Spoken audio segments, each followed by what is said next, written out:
meron bang isiningit yan, ano? Sampahin ka sa Spratly Island. May issue kasi dyan si Spratly sa Philippine Sea kasi inaakil ng bansa ng China. Very interesting kasi dati, meron silang 9 dash. Ngayon naman, pinalaki nila 10 dash na mas malaki yung sinasakop nila sa West Philippine Sea, sa ibang mga bansa. At nakikita natin dito yung ambisyon ng China, yung nag-expand. Yung katulad ng mga ginagawa ng mga colonizers in the past na meron silang ambition na mag-expand. At yan talaga yung sabi natin nasa isip ng mga makamundo. Yung interest nila lang ay dito sa mundong ito. Now, ang tawag natin dyan unholy ambition. Okay? Meron namang nangyari na nakakatuwa sa mga Pilipinas, mga Pilipino. Itong mga gilas nung natalo tayo sa FIBA, ito naman sa gilas nakipag-basketball sa Asia World Cup. Nakakatuwa kasi yung kanilang ambisyon na magkaroon ng gold natupad. So nanalo tayo, ano? After 61 years, saka ulit tayo nagka-gold sa basketball sa Asia. Okay, yung ambisyon ng ating mga basketballista na manalo, nagtagumpay. So, ang point dito is that may mga bansa na may ambisyon, may mga grupo na may ambisyon, tayo rin meron tayong mga ambisyon. Noon pa man, hanggang ngayon, may kanya-kanyang ambisyon. Pero ang pag-uusapan natin ngayon is what we call holy ambition. Holy ambition is a deep longing to see God's will accomplished in our lives and in the world around us. It is a desire to make a difference for His kingdom.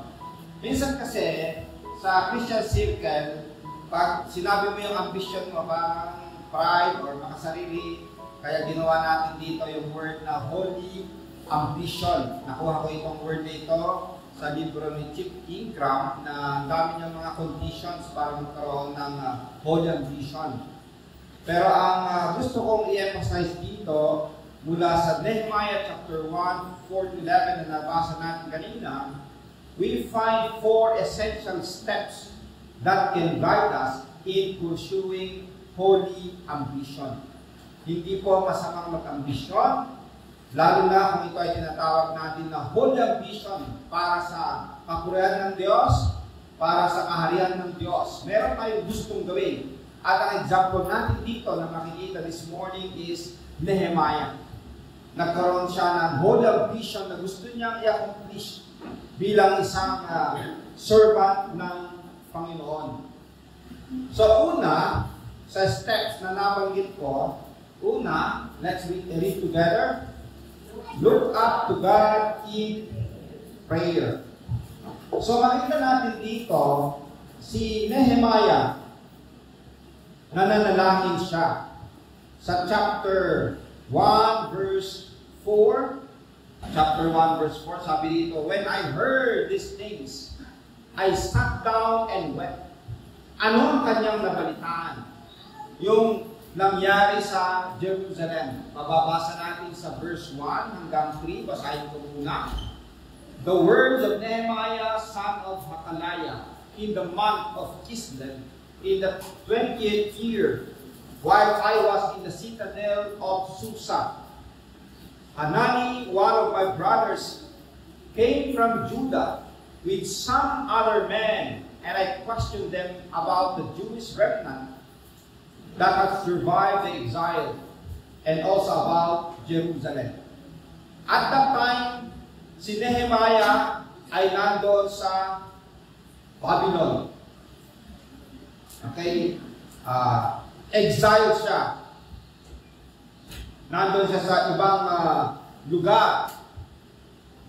And then, sa verse 3, they said to me, those who survived the exile and are back in the province are in great trouble and disgrace. The wall of Jerusalem is broken down, and its gates have been burned with fire. Nung nabalitaan ni Nehemiah yung sitwasyon ng kanyang kababayan sa Jerusalem, nung nabalitaan niya na yung wall of Jerusalem, nag-collapse. Sinalakay kasi sila ni Nebuchadnezzar noon at pinabagsak. At binihag sila, dinala sila sa Babylon. Pero as years pass by, itong si Daniel, na nandun siya sa paglilingkod sa hari, nabalitaan niya at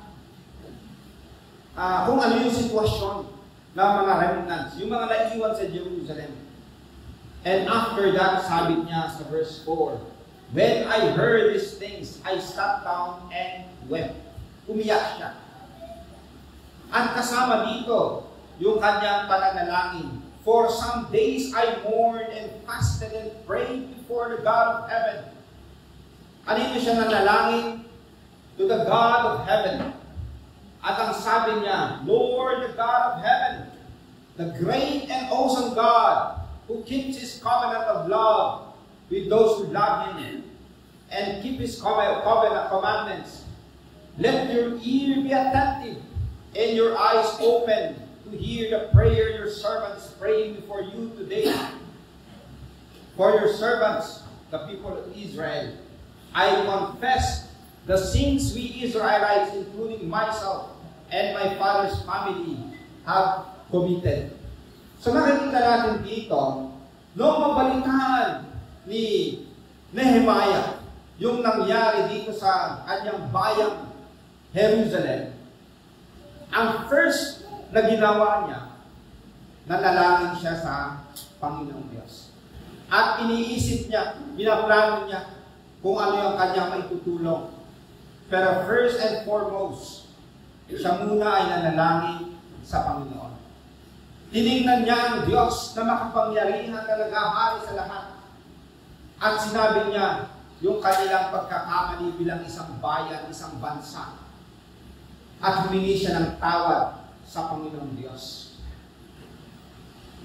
Sa next na slide, sabi dito, Nehemiah's holy ambition began with a heartfelt prayer when he heard of the suffering of his people and the state of Jerusalem's walls. He turned to God in prayer. Tingnan po natin yung next na slide. Ito po yung nangyayari sa Israel sa ngayon. May gera na naman. About 5,000 missiles ang sinut ng Hamas from Palestine sa kanila. At people died. More than around 40 or more ang namatay. Kahapon lang to. Nag-retaliate yung Israel. Siyempre, pagprotektahan nila yung kanilang bansa at umatake rin sila. So, there are hundreds of people dying. So, itong mga Hamas, kung makikita nyo sa mga video, ang mga pinagpapatay nila, mga civilian, mga bata, mga babae, wala silang talagang terorista ang mga ito.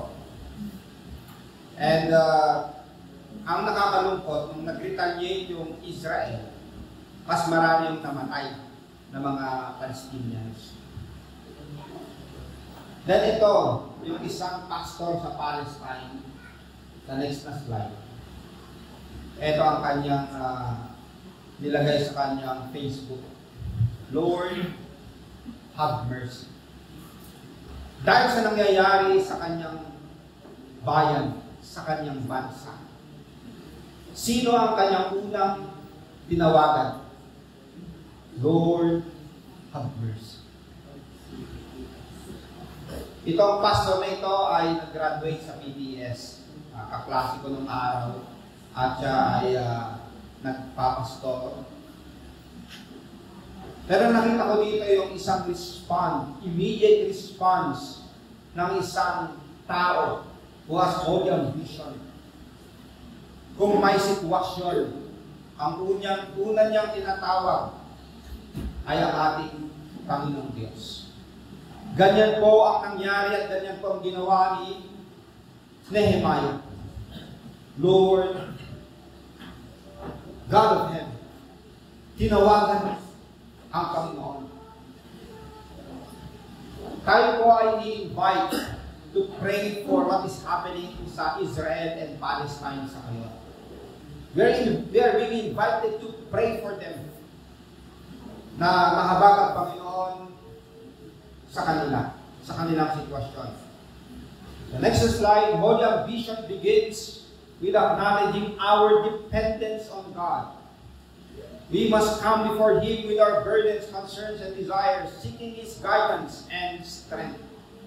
Katulad ng pastor na ito sa Palestine, immediately, ang dependence niya ay ang Panginoong Diyos.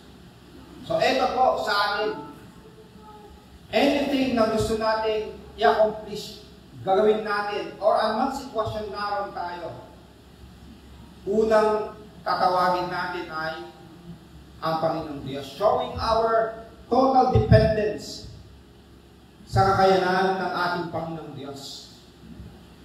Sa next na slide, next step, basahin natin lang sabay-sabay. Look into the Scripture for God's agenda. Sa verse 7 to 10, sabi dito, we have acted very wickedly toward you. Yun yung sabi ni Nehemiah. We have not obeyed the commands, decrees, and laws you gave your servant Moses. So nakita ni Nehemiah na hindi nila sinunod ang mga salita ng Panginoong Diyos. And then, sabi niya sa verse 8, remember the instruction you gave your servant Moses, saying, if you are unfaithful, I will scatter you among the nations.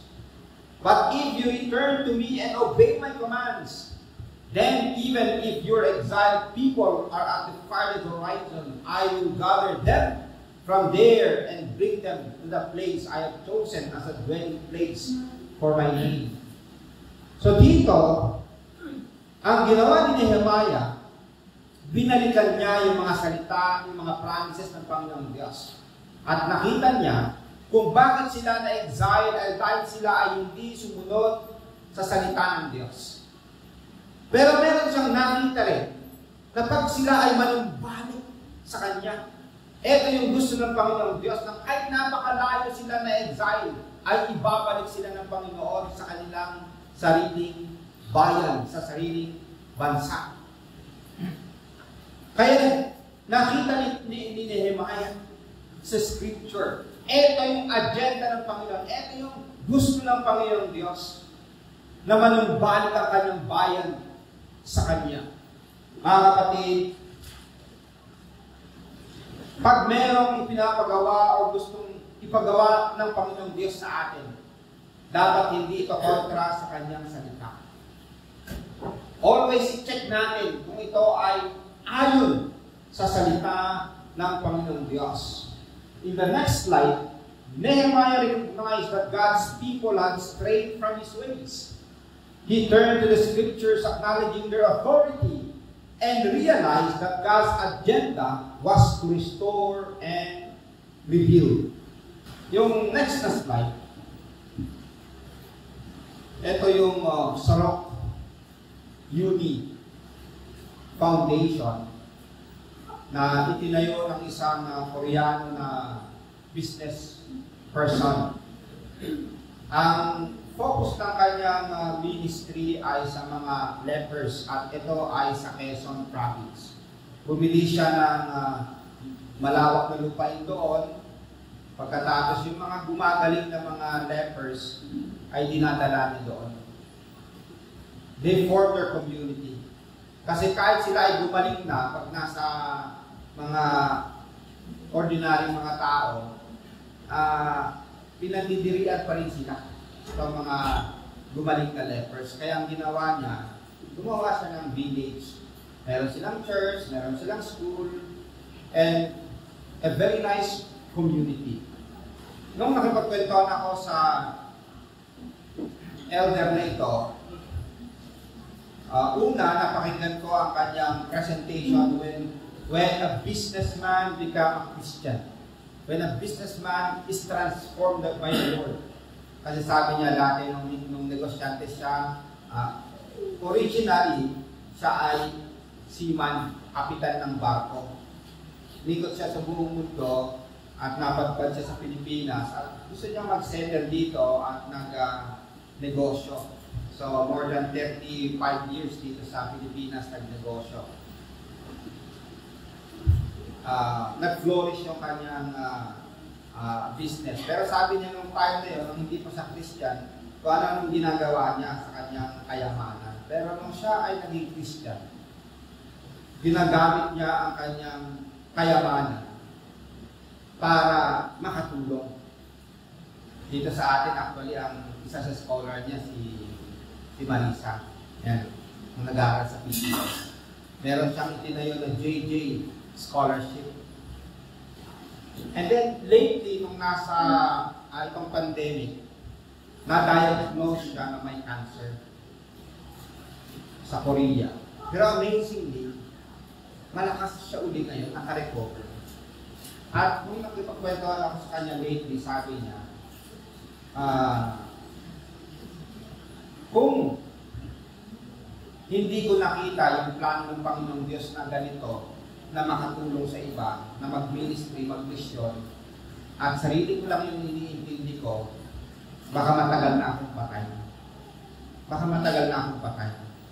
Pero salamat sa Panginoong Diyos kasi ako ay nakakilala sa Kanya. Ako'y binayaran ng Panginoong Diyos. At nakita ko sa Scripture yung plano ng Diyos na makatulong sa, ang tawag niya is forgotten neighbors. Yung mga hindi na naaalala minsan na katulad ng mga lepers. So here's an example of a person na nakita niya sa Scripture ang plano ng Panginoong Diyos. Kung paano mo gamitin ang buhay mo, hindi lang para sa sarili mo, kundi paglingkuran yung iba. Lalo na ang ating Panginoong Diyos. Sa next slide, holy ambition is grounded in God's Word. We must diligently study the Scripture, seeking to understand His will and aligning our ambitions with His purposes. Dapat kung ano yung vision mo, hindi ko kontra sa salita ng Panginoong Diyos. Di ba may joke, anong gusto mong maging? Gusto ko maging doktor para makatulong sa kapwa. Gusto ko maging nurse para makatulong sa kapwa. Ay, ikaw naman. Gusto kong maging kapwa. Gusto kong maging kapwa. Gusto niya maging tamad. Hindi yun kalooban ni Lord ayon sa Scripture. Okay. Ayon sa Scripture, yung mga tamad, sabi ng salita ng Diyos, dapat hindi sila kakain. Okay. Yung mga tamad. So, yun po yung na pag meron tayong ambisyon, it should not contradict sa Word of God. Halimbawa, anong ambisyon mo isang bata? Gusto ko maging leader ng gangster. Okay. Ikaw naman, gusto ko maging drug lord. Anong klaseng ambition yun yung gano'n? Unholy ambition. Hindi yun naaayon sa salita ng Panginoong Diyos. The third point, basahin natin na sabay-sabay, look around others who may be of help. Okay. Sa verse 10, they are your servants and your people, whom you redeemed by your great strength and your mighty hand. Lord, let your ear be attentive to the prayer of this your servant and to the prayer of your servants who delight in revealing your name. Give your servant success today. Okay, so tingnan muna natin dito yung binanggit niya about servant and servants. Yung servant na tinatawag na sarili niya yun, Yung servants, ito yung mga kasama niya, kababayan niya. Kababayan niya. Na makakasama niya. Okay. Sa plano niya. Actually, ang plano niya ay i-rebuild yung wall of Jerusalem. Kasi nga nag-collapse. Hindi niya kayang mag-isa. Kailangan niya ang kanyang mga kababayan. Hindi lang siya yung nagpe-pray, sabi niya, your servants na nagpe-pray dito. Lord, let your ear be attentive to the prayer of this your servant and to the prayer of your servants. Okay, so, hindi lang siya yung nagpe-pray, kundi yung ibang kababayan niya nagpe-pray on how God will find favor sa kanila and restore their broken walls. Pero very interesting, dito sa isang sentence na huli, sabi niya, give your servant success today by granting him favor in the presence of this man. Sino yung man na tinutukoy niya? Ito po yung hari. Ito yung hari. Kasi ang balak niya, makatulong sa kanya yung hari.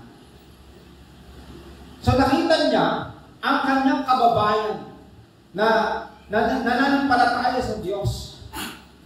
Kailangan niya yung tulong nila o pakikisa. Ang hari na hindi believer, pinagpe-pray niya na makatulong yung hari na ito. Ang nangyari, kapatid. Kasi ang ginawa niya, humarap siya sa hari na malungkot. At ang sabi ng hari, bakit ka malungkot? Dapat kasi yung kanyang posisyon as cupbearer, hindi siya malungkot. Pero humarap siya sa hari na malungkot. Delikado ang buhay niya, pero okay lang yun. Kasi nag-pray na siya. Sabi niya, give your servant success today by granting him favor in the presence of this man. Kaya nung tinanong siya, bakit ka malungkot? Ang sabi niya, sino bang hindi malulungkot? Ang aking bayang sinilangan, ang aking bayan ng aking mga ancestors kung saan sila nalibing. Ang wall doon, bumagsak. Nag-collapse. At dahil doon, sabi ng hari, tinulungan siya ng hari. Bumalik siya, pumunta siya doon sa kanyang bayan. And he rebuilt what we call the wall of Jerusalem. Nehemiah recognized that he couldn't accomplish this task alone. God's promise to gather his people extended to all who would return to him. He also needed the help of the king. Kaya bandang huli, nakatulong ang hari. And the wall of Jerusalem, ayon sa history na isinulat ni Nehemiah, na-restore yung Jerusalem wall.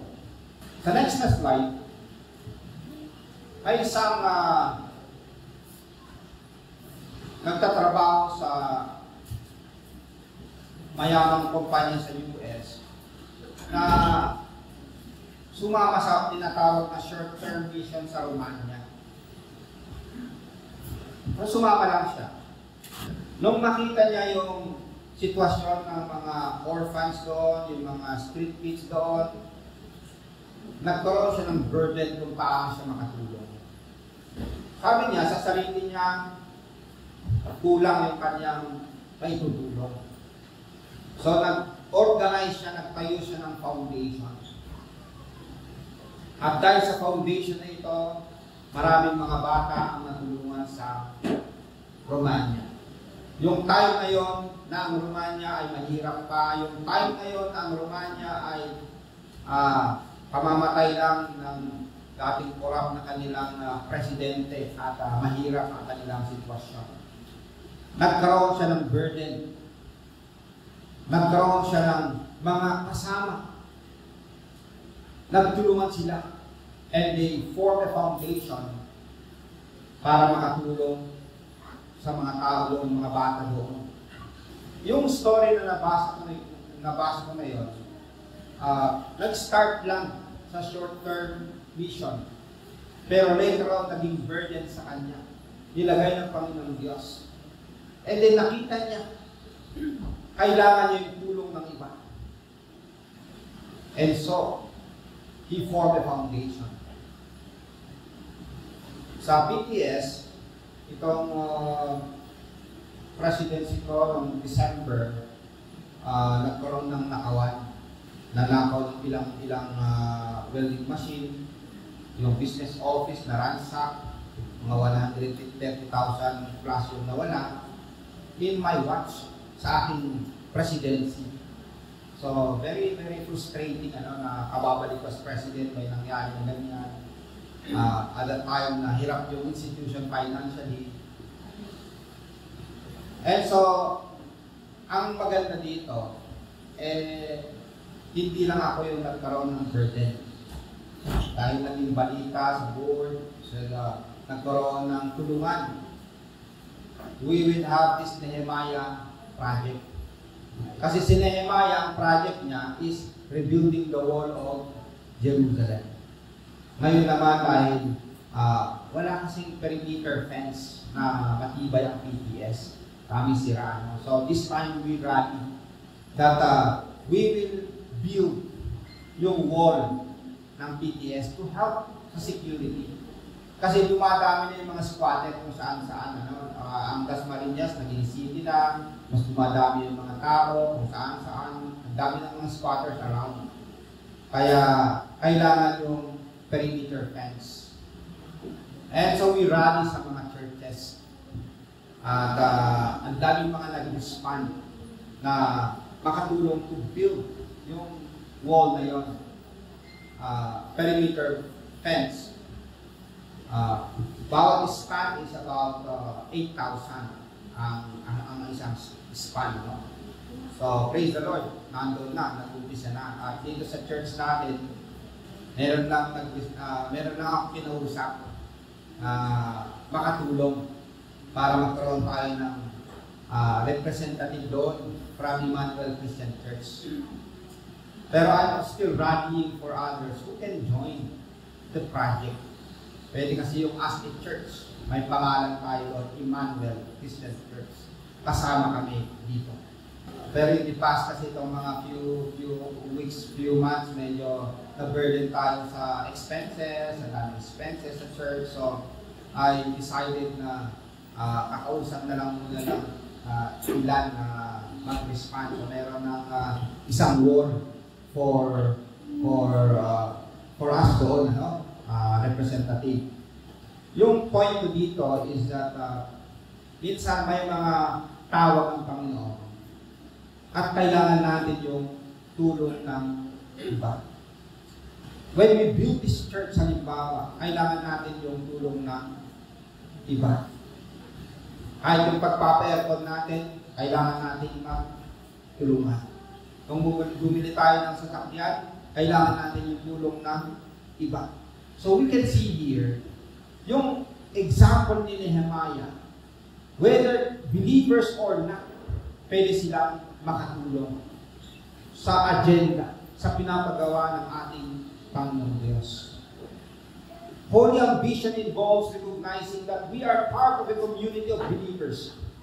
We should seek out those who can support and work alongside us in pursuing God's agenda. God can also use non-believers. Naalala ko tuloy nung ako nag-aaral pa sa UK. By faith yung pagpunta ko doon Wala pa akong scholarship, wala pa. Pagkatapos sabi ko sa mga friends ko at that time, Yahoo group pa lang, wala pa ang Facebook Sabi ko sa mga classmate ko ng high school, pupunta ako ng UK, by God's grace, kung matutuloy, Pagkatapos may nag-reply doon, sabi niya, baka kailangan matulong ko. Isa siyang nurse sa US. Hindi siya Christian. Nag-PM ako sa kanya, sabi ko, okay lang kung gusto mo. Ako ay pupunta sa UK sa aking pag-aaral. And she was able to help. Nakita ko na whether ikaw ay believer or not, same faith or not, pwedeng gamitin ng Panginoong Diyos. Kung meron tayong project or meron siyang agenda na pinapagawa sa atin. Kahit dito sa church natin, ilang politician din yung tumulong, kahit hindi sila the same faith sa atin. No? Yung last point natin, basahin natin ng sabay-sabay. Look at yourself and your ability. Nehemiah acknowledged that he was a servant of God. He recognized his role in God's plan and his ability to make a difference. He also used his position as a cupbearer to the king. Yun yung sabi ni Nehemiah, I am a cupbearer to the king. Nakita niya yung kanyang posisyon, yung kanyang sarili, yung kanyang abilidad. Tingnan po ninyo, siya ay isang cupbearer. Ano ba yung ginagawa ng cupbearer? Bago inumin ng hari ang kanyang inumin, itikman muna ng cupbearer bago iabot. Para kung may poison, siya muna. Okay, so ganun yun. Pero siya yung role niya, taga-abot. Kasi uso at that time, yung poisonin nila yung mga royal family, yung magre-rebelde sila. Okay, using poison. So, yun yung kanyang role. Pero later on, na-develop siya as governor ng Jerusalem. Ito yung naging plano ng Panginoong Diyos sa kanya to restore yung wall of Jerusalem. Kung titingnan natin, hindi siya prophet, hindi siya priest, hindi siya pastor. Isa siyang nasasabihin natin secular job. At ang kanyang ginawa, wall, very concrete na project ang pinapagawa ng Panginoong Diyos sa kanya. Pero sa kanyang project na yan, laging ang Diyos ang kanyang nasa isip. At alam niyang ang Diyos yung tutulong sa kanya. Sa next slide, makikita natin si Joseph. Kung titingnan natin, ang position niya, naging governor din siya ng Egypt. Hindi religious position, Isang governor. At ang project niya, pinakain niya yung mga nagugutom. Binigyan siya ni Lord ng wisdom para mapakain yung mga nagugutom in those days kasama ang kanyang mga mahal sa buhay. Sa next na slide, ito naman yung si Daniel, in the service of the king, Nebuchadnezzar at that time. Pero very prayerful din siya. Inuuna niya ang Panginoong Diyos. Pero makita natin later on, he was developed as governor of Egypt. Sa next na slide, si Queen Esther. Nung nanganganib ang kanyang kababayan, mga Israelites, God raised her. And then sabi ni Esther sa kanyang mga kababayan, go, gather all the Jews to be found in Susa, and hold a fast on my behalf, and do not eat or drink for 3 days, night or day. I and my young woman will also fast as you do. Then I will go to the king, though it is against the law, and if I perish, I perish. Willing siyang mamatay alang-alang sa kanyang mga kababayan. If I perish, I perish. Ginamit niya yung kanyang posisyon as queen para iligtas ang kanyang kababayan. If I perish, I perish. Mas matindi yung kay Jesus Christ. When I perish, I perish. Ito, conditional, pero in the case of Jesus Christ, talagang ginampanan niya ang kanyang misyon para sa kaligtasan ng mga marami katulad natin. When He decided na maging tao and to die on the cross. The next slide, ito naman yung tatay ng kaklase ni Friends, dinalaw namin bago siya mamatay kahapon. Kahapon lang siya namatay, no? At nakita ko yung post kahapon, yung reminiscing yung mga last days niya. Ito, nandun siya sa church, umaawit. Nung nasa hospital siya, yung mga kasama niya sa hospital, sineshare niya ng gospel. Alam niya na mamamatay na siya. At ginagamit niya yung mga huling araw niya para gawin kung ano pa yung mga pwede niya magawa. Yung anong kaya niya. So kahit may sakit siya, nag-share siya ng Word of God sa mga pasyenteng nandun at may mga na-encourage. Ang sabi naman niya sa akin, nung nandun kami, iba naman yung kanyang habilin sa akin na pastor. Dahil pastor ko kayo, nangangaral kayo, meron na akong testimony. Nakita ko na masama rin pala kasalanan yung in relation sa pagkain. Kasi dito ako nagkasakit. Kahit na pinagbabawal ng doktor ng pagkain, ako pa ay nagjojo at nagmamalaki. Hanggang sa talagang hindi na kaya ng aking puso at humina lang humina. Pero kahit ganun na nagkakasakit ako, nag-joke-joke pa ako with arrogance, with pride. Kaya sabi niya, Pastor, masama rin pala yung sa pagkain. Hindi mo makontrol yung sarili mo sa pagkain. Ang nangyari tuloy, ang pagkain naging idol. Kaya dito siya lalong nagkasakit. Instead na sundin yung sabi ng doktor, ginok-joke niya pa hanggang sa talagang tuluyang masira ang kanyang puso. So yun yung kanyang sinabi sa akin niya, Pastor, pag nag-preach kayo, pakibanggit na minsan kailangan din yung ingat-ingat sa pagkain. Okay, so yun yung warning niya sa akin. Ano?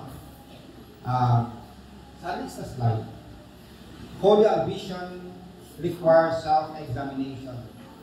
We must assess our skills, resources, and gifts, realizing that God can use us to fulfill His purposes. At ito yung lagi kong sinasabi na as long as meron pa tayong mission na pinapagawa ng Panginoon sa atin, tayo pa ay mabubuhay. At ang challenge ko, ano ang gagawin mo para sa Diyos?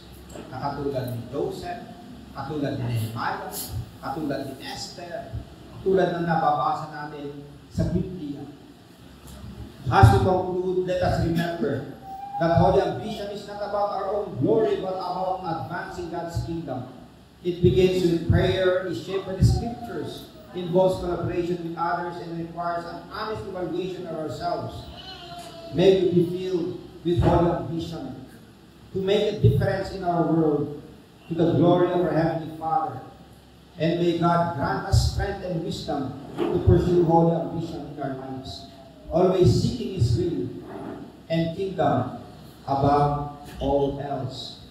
Amen.